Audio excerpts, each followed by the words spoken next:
ரொம்ப பயமுறுத்துச்சுங்க, ரொம்ப பயமுறுத்துச்சு இந்த படம். ஏன்னா இது சொன்ன மாதிரி கத்தி மேல் நடக்கிறது தான். நீங்க விழுந்தீங்கன்னா காலி பண்ணுவாங்க உங்களை வச்சு செஞ்சிருவாங்க. ஆனா வந்து அப்பதான் கரெக்டா ஒரு டாக்குமெண்ட்ரி பார்த்துட்டு இருந்தேன். அதுல ஒரு பெரிய ஒரு 2-3 டைரக்டர்ஸ் பேசுறாங்க, பெரிய ஆக்டர்ஸ் எல்லாம் பேசுறாங்க. அப்ப அவங்க சொன்னது, உன்னை ரொம்ப ஒரு விஷயம் பயமுறுத்துதுன்னா அதுக்குள்ள இறங்கிடு அப்படின்னு சொல்றாங்க.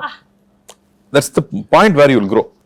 அது வந்து சக்சஸ் ஃபெயிலியருங்கிறது இலூசிவ் இல்லையா, அது மாறிட்டே இருக்கும். சக்சஸ் ஃபெயிலியர் மாறிட்டே இருக்கும். இன்னைக்கு உங்க ஸ்டேட்டஸ் வச்சு முடிவு பண்ணீங்கன்னா வேற மாதிரி தெரியும், நாளைக்கு அதே மாறிட்டே இருக்கும்.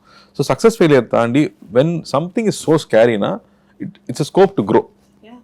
So jump into it அப்படின்னா எனக்கு அது இப்போ சொன்ன மாதிரி இந்த பிரபஞ்சம் அந்த மாதிரி அந்த என்ன பண்ணலாம் இந்த ஸ்கிரிப்ட்னு யோசிச்சுட்டு இருக்கும்போது I am seeing this interview, I am seeing this documentary. அப்போ அந்த தாட் வரும்போது இப்போ ட்ரை பண்ணாம எப்போ ட்ரை பண்றது அப்படின்னு இல்லை, அந்த கட்ஸ் அப்போ தான் வந்துச்சு. ஸோ பண்ணிட முடியும்னுலாம் இல்லை, இறங்கி பண்ணி ட்ரை பண்ணணும், ஷுட் மேக் இட் ஒர்க் அப்படின்னு.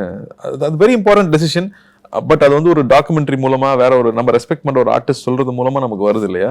அப்போ ஐ தாட் ஓகே நமக்கு அதையும் ட்ரை பண்ணி பார்ப்போம், கத்துக்குவோம் அப்படிங்கிறது தான். கத்துக்குவோம்.